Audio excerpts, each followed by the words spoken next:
Assalamualaikum warahmatullahi wabarakatuh. Kami dari kelompok 3 akan presentasikan hasil diskusi kelompok kami. Di sini saya moderator ingin mengatur jalannya diskusi. Sebelum masuk ke materi, kami akan memperkenalkan diri. Perkenalkan, nama saya Aretusa Undangayam, NIM A51021014141. Saya Riki Bagus Permadi, NIM A51021010142. Perkenalkan, nama saya Nasruddin Hidayat, NIM A51021014143. Perkenalkan, nama saya Tri Wulandari dengan NIM A510210144. Perkenalkan, nama saya Prasetya Wahyadi, NIM A510210145. Perkenalkan, nama saya Asri Ainur Rahma, NIM A510210146. Saya Sulis Andrianisa Putri, NIM A5020147. Baik, kelompok kami akan mempresentasikan materi tentang antropologi. Definisi antropologi. Antropologi berasal dari kata antropas yang berarti manusia dan logos yang berarti ilmu. Antropologi mempelajari manusia sebagai makhluk biologis sekaligus makhluk sosial. Definisi menurut para ahli. Untuk yang pertama, menurut David E. Hunter dalam The Study of Anthropology menjelaskan, antropologi adalah suatu ilmu pengetahuan yang lahir dari adanya keingintahuan yang tidak terbatas tentang umat manusia. Untuk yang kedua, menurut William A. Haviland dalam Cultural Anthropology, antropologi adalah ilmu yang mempelajari tentang umat manusia secara umum dengan mempelajari warna fisik, bentuk fisik, dan kebudayaan yang dihasilkan oleh masyarakat. Untuk yang ketiga, menurut Haviland, antropologi merupakan ilmu yang atau umum tentang manusia dan perilakunya. Baik, selanjutnya aku jelaskan oleh Sejarah perkembangan antropologi, fase pertama sebelum tahun 1800-an. Manusia dan kebudayaan sebagai bahan kajian antropologi anggar zaman ke-15 sampai 16. Bangsa-bangsa di Eropa mulai berlomba-lomba bagi menjelajahi dunia, mulai dari Afrika, Amerika, Asia, hingga ke Australia. Dalam penjelajahannya, mereka menemukan hal-hal baru. Mereka juga menjumpai suku-suku yang asing bagi mereka. Kisah-kisah petualangan dan penemuan mereka belakang mereka catat di buku harian ataupun jurnal perjalanan. Mereka mencatat segala sesuatu yang berkomunikasi dengan suku-suku asing tersebut, mulai dari ciri-ciri fisik, kebudayaan, susunan masyarakat, atau bahasa dari suku tersebut. Bahan-bahan yang mempunyai isinya tentang deskripsi suku asing tersebut diketahui dengan bahan etnografi atau deskripsi tentang bangsa-bangsa. Bahan etnografi itu menarik perhatian pelajar-pelajar di Eropa. Kemudian pada awal zaman ke-19, perhatian bangsa Eropa terhadap bahan-bahan etnografi suku luar Eropa dari sudut pandang ilmiah menjadi sangat akbar. Sebab itu timbul usaha-usaha bagi mengintegrasikan seluruh himpunan bahan etnografi. Yang kedua, fase kedua tahun 1800-an. Pada fase ini, bahan-bahan etnografi tersebut telah disusun menjadi karangan-karangan berdasarkan prosedur berpikir evolusi masyarakat pada saat itu. Masyarakat dan kebudayaan berevolusi secara perlahan-lahan dan dalam jangka waktu yang lama. Mereka menganggap bangsa-bangsa selain Eropa sebagai bangsa-bangsa primitif yang keadaan ketinggalan dan menganggap Eropa sebagai bangsa yang tinggi kebudayaannya. Pada fase ini, antropologi bertujuan akademis. Mereka mempelajari masyarakat dan kebudayaan primitif dengan maksud bagi mendapatkan pemahaman tentang tingkat sejarah penyebaran kebudayaan manusia.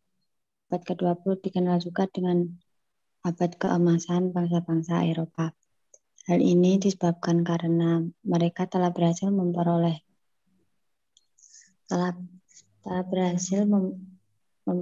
kekuasaan mutlak atas sumber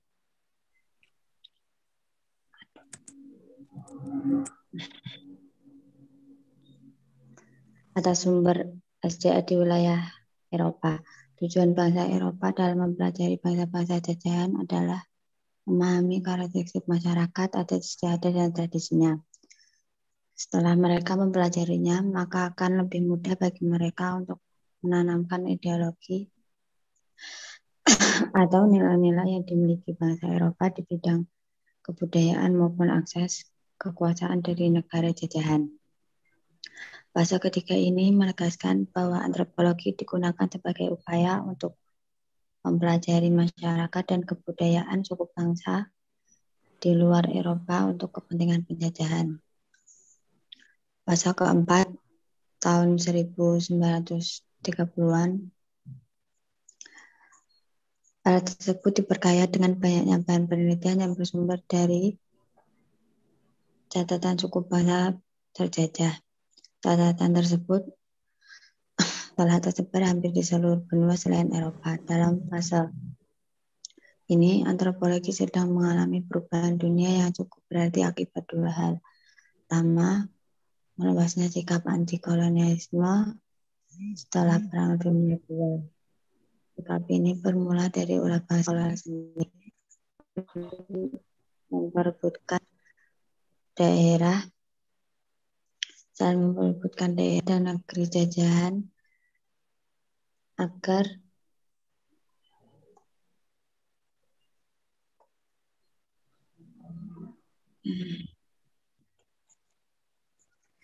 semakin mudah memperoleh bahan baku industri. Sikap tersebut membuat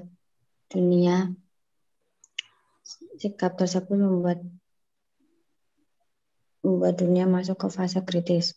Fase kritis itu ditunjukkan dengan peristiwa bom atom di Hiroshima dan Nagasaki.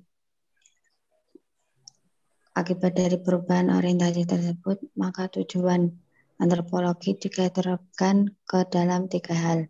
Pertama, tujuan akademik, yaitu memperoleh pengertian mengenai masyarakat manusia pada umumnya. Kedua, tujuan praktis, yaitu mempelajari dan memahami keragaman masyarakat suku bangsa untuk membantu dan membangun masyarakat suku bangsa tersebut. Ditunjukkan dengan peristiwa bom atom di Hiroshima dan Nagasaki. Akibat dari perubahan orientasi tersebut, maka tujuan antropologi diterapkan ke dalam tiga hal. Pertama, tujuan akademik, yaitu memperoleh pengertian mengenai masyarakat manusia pada umumnya. Kedua, tujuan praktis, yaitu mempelajari dan memahami keragaman masyarakat suku bangsa untuk membantu dan membangun masyarakat suku bangsa tersebut.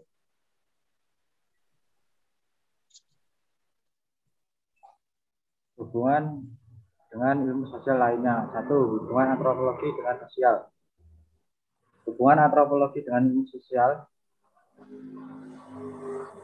Seorang manusia akan memiliki perilaku yang berbeda dengan manusia lainnya. Walaupun orang tersebut kembar siam, ada yang baik hati, suka menolong, serta rajin menabung, dan ada pula yang perilakunya jahat, suka berbuat kriminal, menyakiti hati manusia, juga saling berhubungan satu sama lainnya dengan melakukan interaksi dan membuat kelompok dalam masyarakat. Hal tersebut dapat dikasih dengan kedekatan antropologi dan sosial. Objek dari sosiologi adalah masyarakat dalam berhubungan dan juga proses yang dihasilkan dari hubungan tersebut. Tujuan dari sosiologi adalah untuk untuk meningkatkan kemampuan seorang untuk menyesuaikan diri atas beradaptasi dengan ilmu sosial. Pokok pembahasan dari ilmu sosial adalah seperti kenyataan atau fakta sosial, tindakan sosial, khayalan sosial, serta pengungkapan realitas sosial. Yang kedua, hubungan antara antropologi dengan psikologi.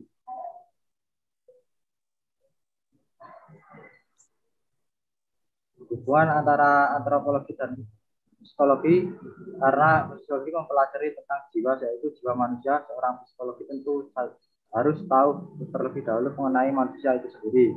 Seperti apa manusia itu, bagaimana kegiatan mereka sehari-hari, apa saja kebiasaannya. Dari pertanyaan-pertanyaan tersebut dapat kita peroleh jawabannya dengan mempelajari ilmu antropologi. Yang ketiga, hubungan antropologi dengan ilmu sejarah. Hubungan antropologi dengan ilmu sejarah, antropologi sebagai salah satu dari ilmu sosial yang memiliki kaitan dengan sumbangan pada ilmu sejarah, begitu juga sebaliknya. Dalam penulisan sejarah sejarah menggunakan teori dan konsep ilmu sosial lainnya, termasuk antropologi. Sejarawan banyak meminjam konsep antropologi, diantaranya ialah simbol, sistem kepercayaan, tradisi besar, tradisi kecil, kulturasi, primitif, dan agraris. Hubungan antropologi dengan ilmu geografi.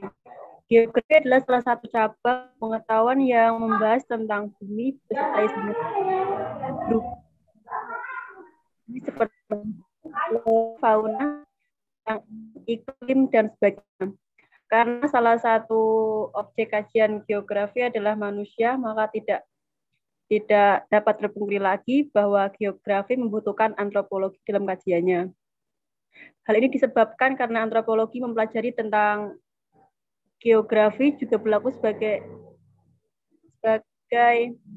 sebaliknya, karena salah satu yang mempengaruhi kebudayaan manusia adalah keadaan lingkungan fisik tempat mereka tinggal yang dibahas dalam geografi.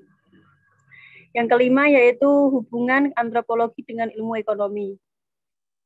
Hubungan ilmu antropologi ekonomi saling berkaitan dengan saling mempengaruhi kekuasaan ekonomi bersifat universal dalam membentuk wujud yang bermacam-macam, karena perubahan dalam hidup masyarakat lebih cepat dirasakan oleh manusia itu sendiri. Sedangkan antropologi yang mempelajari manusia, di mana manusia itu sendiri tidak dapat lepas dari pengaruh ekonomi. Yang keenam yaitu hubungan antropologi dengan ilmu politik. Hubungan ilmu antropologi dengan politik yaitu ilmu antropologi yang memberikan pengertian-pengertian dan teori-teori tentang kedudukan serta peranan satuan-satuan sosial budaya yang lebih kecil dan sederhana. Mula-mula antropologi lebih banyak memusatkan perhatian pada kehidupan masyarakat dan kebudayaan di desa-desa di pedalaman. Dalam bidang teori antropologi khususnya dalam menunjukkan perbedaan struktur sosial serta pola-pola kebudayaan yang berbeda-beda pada setiap masyarakat. Antropologi telah pula berpengaruh dalam bidang metodologi penelitian ilmu politik. Salah satu pengaruh yang amat berguna dan terkenal serta kini sering dipakai dalam ilmu politik. Konsep dasar antropologi. Untuk yang pertama kebudayaan, yang kedua evolusi, yang ketiga kultur area, yang keempat elkulturasi, yang kelima difusi, yang keenam akulturasi, yang ketujuh etnosentrisme, yang kedelapan tradisi, ke-9 ras dan etnik, ke-10 stereotip, ke-11 kekerabatan, ke-12 magis, ke-13 perkawinan, dan yang terakhir tabu. Teori orientasi pada Kluckhohn dalam Peli tahun 1994 mengemukakan bahwa nilai budaya merupakan sebuah konsep beruang lingkup luas yang hidup dalam alam pikiran sebagian besar warga suatu masyarakat mengenai apa yang paling berharga dalam hidup.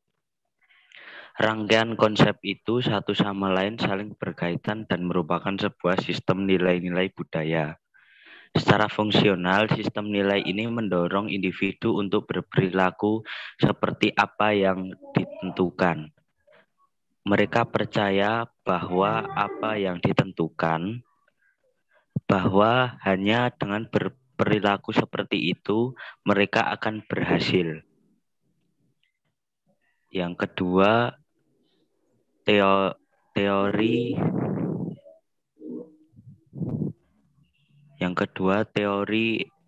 evolusi sosiokultural paralel, konvergen, divergen, Sahlin dan Harris. Istilah evolusi menunjukkan bahwa bentuk-bentuk kehidupan yang berkembang biak dari satu bentuk ke bentuk lain melalui mata rantai transformasi dan modifikasi yang tidak pernah putus. Diperkenalkan oleh Charles Darwin dalam buku The Origin of Species tahun 1859. Walaupun sebenarnya kata-kata itu sudah dikenal sejak zaman Yunani kuno. Dan sebuah pemikiran sejak masa itu membuat postulat yang bersifat evolusioner. Sanderson tahun 1995. Istilah evolusi tersebut berasal dari bahasa Latin, evolutis yang berarti pembukaan gulungan. Ini jelas bahwa evolusi menyangkut suatu pembentangan atau perkembangan. Proses di mana sistem sosiokultural mulai menyadari kemungkinan-kemungkinan potensial yang sejak awal melekat di dalam dirinya. Ini menyiratkan bahwa evolusi adalah gerakan ke arah tujuan akhir, bahwa sebagai masyarakat berkembang dengan cara yang sama sehingga embrio yang matang menjadi organisme yang sehat yang hidup di luar tubuh induknya. Yang terakhir yaitu teori evolusi kebudayaan Lewis Hamilton. Lewis Hamilton tahun 1818 sampai tahun 1881 adalah seorang perintis antropolog Amerika terdahulu. Pada awal karirnya adalah seorang ahli hukum yang banyak melakukan penelitian suku Indian di hulu sungai St. Lawrence di dekat kota New York. Karya pentingnya berjudul Asian Society pada tahun 1987 yang memuat 8 tahapan tentang evolusi kebudayaan secara universal. Adapun dari 8 tahapan tersebut sebagai berikut. A. Zaman liar tua. Yang kedua, zaman liar madya. Yang ketiga, zaman liar muda. Yang keempat, zaman babar tua. Yang kelima, zaman babar madya. Yang keenam, zaman babar muda. Yang ketujuh, zaman peradaban purba. Yang terakhir, zaman peradaban masa kini. Kemudian teori yang selanjutnya yaitu teori evolusi animisme dan magic dari Taylor dan Fraser. Teori animisme yang dikemukakan oleh Herbert Bernard Taylor pada bukunya Primitive Culture tahun 1873 secara singkat adalah dengan adanya peristiwa-peristiwa seperti mimpi, sakit, dan sebagainya yang dialami oleh orang-orang primitif, maka peristiwa-peristiwa tersebut membawa mereka kepada adanya pengertian tentang anima atau roh. Dengan pengertian ini, lalu mereka membuat kategori tentang pemisahan roh dan tubuh kasar. Mereka lalu berpendapat bahwa terdapatlah roh pada setiap benda hidup dan juga benda mati. Animisme berasal dari kata anima, dari bahasa Latin animus, yang berarti napas atau jiwa. Animisme adalah ajaran atau doktrin tentang realitas jiwa. Teori ini menjelaskan bahwa keberadaan agama yang paling awal adalah bersamaan dengan pertama kali manusia menyadari bahwa dunia ini tidak hanya dihuni oleh makhluk fisik semata, melainkan juga oleh makhluk imateri yang disebut jiwa atau anima.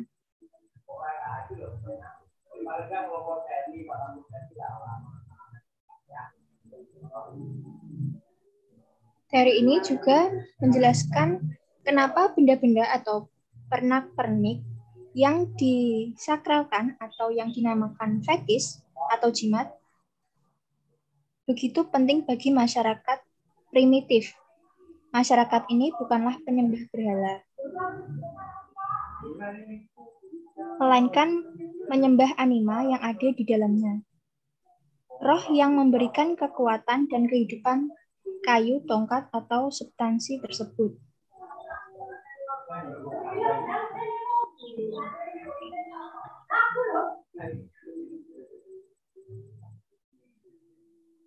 Taylor juga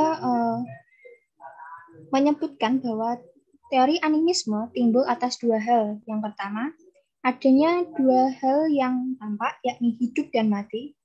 Dan yang kedua, adanya peristiwa mimpi, sesuatu yang hidup dan berada di tempat lain pada waktu tidur, yakni jiwanya sendiri. Jiwa bersifat bebas berbuat sekehendaknya.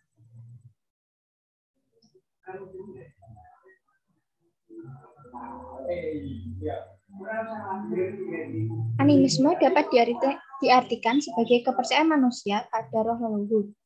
Dalam keyakinan masyarakat yang menganut paham animisme, mereka meyakini bahwa orang yang telah meninggal dianggap sebagai yang maha tinggi, menentukan nasib dan mengontrol perbuatan manusia. Kemudian, pemujaan semacam ini lalu berkembang menjadi penyembahan roh-roh. Roh orang yang meninggal dianggap dan dipercayai mereka sebagai makhluk kuat yang menentukan segala kehendak serta kemauan yang harus dilayani. Dan mereka juga beranggapan roh tersebut juga dapat merasuk ke dalam benda-benda tertentu. Roh yang masuk ke sebuah benda akan menyebabkan kesaktian atau kesakralan benda tersebut. Maka dari itu, masyarakat tadi menyembah pada roh-roh tersebut supaya selamat dari bahaya.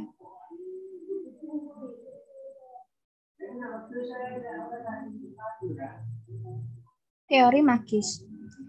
Teori ini diperkenalkan oleh Fraser. Magis menurut Kamus Besar Bahasa Indonesia adalah sesuatu atau cara tertentu yang dapat diyakini dapat menimbulkan kekuatan gaib dan dapat menguasai alam sekitar, termasuk dalam pikiran dan tingkah laku manusia. Magis juga dapat diartikan sebagai kepercayaan dan praktik dengan keyakinan bahwa secara langsung mereka dapat memengaruhi kekuatan alam atau antar mereka sendiri, entah untuk tujuan baik ataupun buruk. Dengan usaha-usaha mereka dalam memanipulasi kekuatan yang lebih tinggi.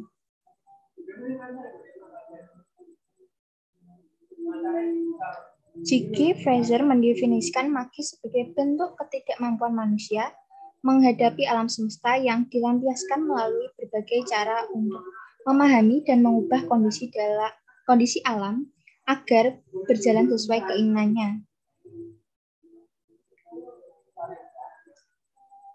Melampaui pandangan Taylor tentang magis, Fraser mengatakan bahwa segala sesuatu yang bisa disatukan secara mental maka harus digabungkan dengan dunia luar yang nyata atau non-mental.